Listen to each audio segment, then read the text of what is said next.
Kashmir live के आज के शुमारे के स्टॉपर्स इंटरेक्शन में आप सबका इस्तकबाल है। जैसा कि आप सब जानते हैं, इस हफ्ते कश्मीर एडमिनिस्ट्रेटिव सर्विस एग्जामिनेशन के रिजल्ट बाहर आए, तो उसके चलते आज हम बात करेंगे उन्हीं में से एक टॉपर बुशरा अशरफ शाह से, जिन्होंने एग्जामिनेशन सिक्स सिक्स रैंक से क्वालिफाई किया है विद 161 मार्क्स। आज उनसे बात करेंगे और जानेंगे उनके फर्दर प्लान्स एंड एक्सपीरियंसेस के बारे में। First of all, many many congratulations to you. Thank you. तो बुशरा, सबसे पहले आप हमें अपने बारे में बताएं, अपनी क्वालिफिकेशन के बारे में बताएं और अपनी लर्निंग प्रोसेस में के बारे में बताएं जो कि रहा है इसके दौरान। मेरा नाम बुशरा अशरफ शाह है। मैं सदरबल हजरत बल से हूँ। मेरी स्कूलिंग 10 तक की आरपी स्कूल मलाबाग से हुई है। उसके बाद मैंने अपनी हायर सेकेंडरी +2 बैलेंसन गर्ल्स स्कूल शेख बाग से किया है। Then I did my graduation from Hanuman homeopathic medical college and hospital Bhopal. वहां से आने के बाद मैंने 2 साल अपनी क्लिनिक की है। After that I started studying for civil services and now I am in front of. Bushra, how does it finally, feel to achieve what you wanted to and be among the toppers of KS? अल्हम्दुलिल्लाह बहुत अच्छा लगता है, बहुत excited लगता है इंसान को। एट द सेम टाइम बहुत ज्यादा रिलीविंग भी लगता है, क्योंकि इतने अरसे बाद आपको एक रिलीफ फील होता है कि अब आप इस साइकिल से बाहर। इस प्रोसेस के दौरान कई प्लान्स रहे होंगे आपके, कई एक्सपीरियंसेस रहे होंगे आपके, कई हर्डल्स भी रहे होंगे टू obtain this success.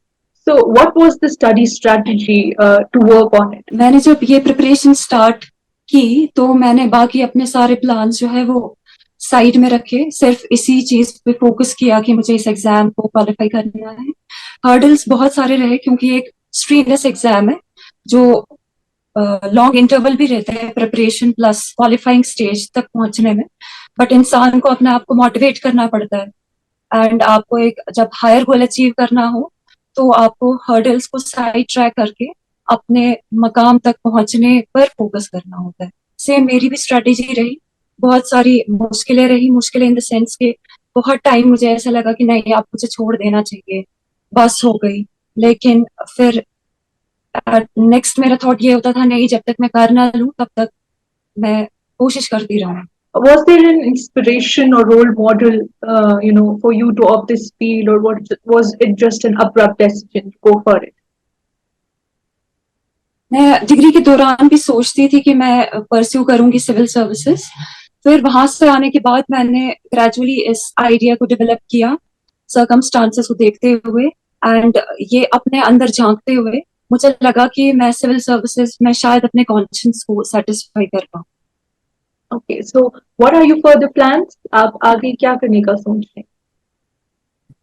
आगे जो भी मुझे असाइनमेंट मिलेगा during my services, I would like to do it with full dedication and hard work. So, did you expected the result to come out so well, or did you expected yourself to do so well? ये ऐसा exam है जो बहुत uncertain है। आप ये unimaginable enormous है। आपको सिर्फ अपनी प्रिपरेशन का लेवल पता होता है, बाकी जो आपके कॉम्पिटेंट्स है उनकी लेवल का आपको पता नहीं होता। इसलिए लास्ट मोमेंट तक, रिजल्ट आने तक भी आप इस एग्जाम को अनसर्टन ही कह सकते। तो मैं ऐसा नहीं कहूंगी कि मुझे पहले से पता था कि मैं टॉप 10 में होंगी। बस मैंने अल्लाह पे तवक्कुल किया था कि मेरी जो हार्ड वर्क है वो रंग लाए। अल्हम्दुलिल्लाह, अल्लाह ने मदद। So, Bushra, is there any advice or suggestion जो आप देना चाहेंगी to KS aspirants who are willing to appear for the exam in near future? Advice तो मैं ये देना चाहूंगी, जो भी सिविल सर्विसेज को परस्यू करना चाहें, पहले वो होमवर्क करें। वो पहले सोचे इस बात पे कि हम ये सर्विस क्यों ज्वाइन करना चाह रहे हैं। फिर इसकी स्ट्रेटेजी को अच्छे से समझे, अच्छे से इसके जो सोर्सेज उसको कंसल्ट करने चाहिए, उन पे रिसर्च करें। एंड उसके बाद मैं मोस्ट इम्पोर्टेंट जो थिंग इसमें है कि हार्ड वर्क का कोई ऑल्टरनेट नहीं है। एंड हार्ड वर्क करने के बाद आपको at the last stage of examination आपको स्मार्ट वर्क पे जाना होगा। इन चीजों का आपको एक आइडिया डेवलप करना है, उसके बाद उसको इम्प्लीमेंट करना। बुशरा, जाहिर सी बात है, इस एग्जामिनेशन के दौरान काफी स्ट्रेस और प्रेशर रहा होगा, तो क्या आप हमें बता सकती हैं कि आपने कैसे उस स्ट्रेस और प्रेशर के साथ कोप किया? I guess which is the main thing everybody deals with. हाँ, इस एग्जाम के दौरान आपको बहुत ज्यादा स्ट्रेस एंड प्रेशर का सामना करना पड़ता है, क्योंकि आपको जितने इंटेंस आवर्स की स्टडी करनी पड़ती है वो नॉर्मली पॉसिबल नहीं होता। बट मेरी कुछ स्ट्रेटेजी थी उसको टैकल करने की। जैसे मैं जो मेरे स्टडी आवर्स थे, मैं बीच बीच में शॉर्ट इंटरवल्स का ब्रेक लेती थी। एंड टुवर्ड्स माई एग्जामिनेशन मैं कोई लाइब्रेरी ज्वाइन किया करती थी। जैसे मैंने फ्लाम को लाइब्रेरी करण नगर काफी बार ज्वाइन की मेरे एग्जाम्स के दौरान, या केयू में मैं टेम्पररी मेंबरशिप लिया करती थी। उससे मेरा जो फोकस वो डिवाइड नहीं होता था। एंड जिन दिनों मैं घर पे स्टडी करती थी उसमें भी ऐसा ही रहता था कि during long hours of study मैं बीच बीच में शॉर्ट इंटरवल्स का कोई मतलब ब्रेक लेती थी, ऐसा कोई काम करती थी जो मेरे इंटरेस्ट का। उसमें आपकी एफिशिएंसी भी बढ़ती है और आपका स्ट्रेस भी रिलीव होता है, और जो आपकी थकान है वो भी कम होती रहती है साइड बाई साइड आपकी पढ़ाई के साथ।